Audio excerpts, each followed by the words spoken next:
The Exchequer has presented a pragmatic and a well-balanced out budget. On expected lines, the increased outlay towards agricultural spending, rural allocation, which was up 24% for budgeted estimates in the coming fiscal, is clearly a positive sign for the agrarian economy.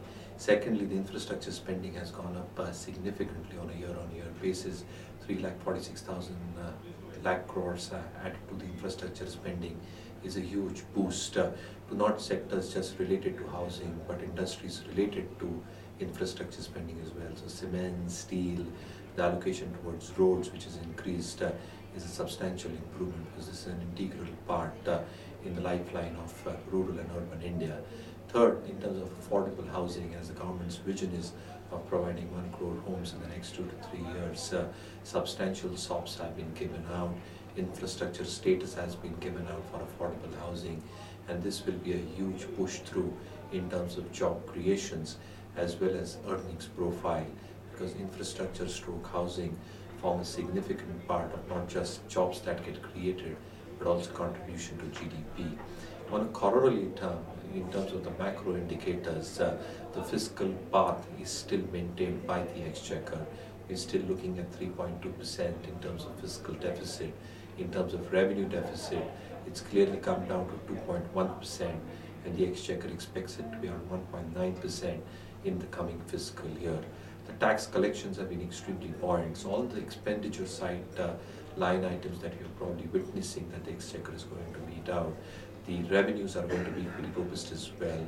The Revenue Secretary has pointed out that revenues have grown at 17% on a direct tax front.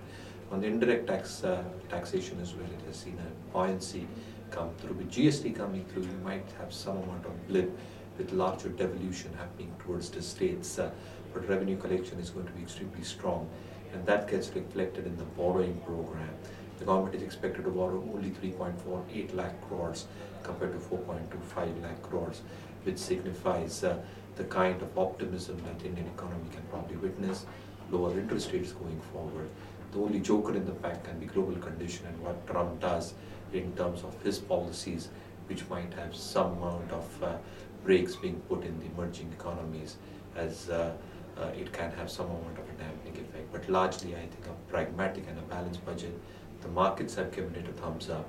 Demonetization effects should largely get over by the end of this quarter. The earnings growth, the credit growth should start picking up by the first half of FY18, along with pickup in the capex cycle on the private side. This should re-rate the Indian markets going forward. So largely, again, I think a thumbs up for the budget. The markets have taken it extremely positively, and a lot of positives to be taken out from the budget. A few of the factors might dampen is what happens with the corporate taxation that the Prime Minister or the Finance Minister had laid out in his vision in the last budget, and probably what happens in terms of the sunset clause, which has probably come through, whether that gets applicable for listed entities that are purchased during IPOs or unlisted equities. But largely, again, I think a well thought out, balanced and a pragmatic budget, and Indian Corporation has given it a big thumbs up.